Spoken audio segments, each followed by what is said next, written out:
táknar sem heita á ensku kódon, við segjum einn tákni, margir táknar. Þetta ákveðnar basaþrendir, getur verið á DNA, getur verið á RNA.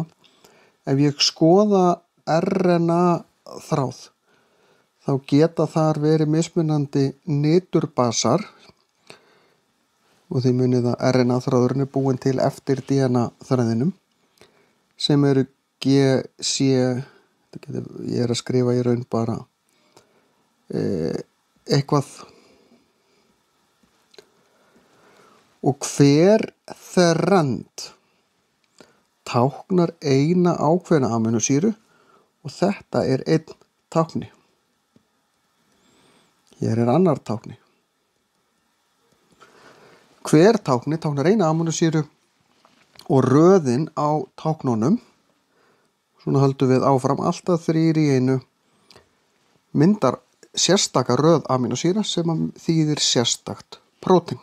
Því að svona eru prótein smíðuð eftir uppskrift frá DNA-inu sem flutt út í umfrymið sem sagt á formi RNA og svo það ríbósómin sem lesa þetta og raða réttum amínósýrum saman eftir uppskriftinni sem við sjáum hér.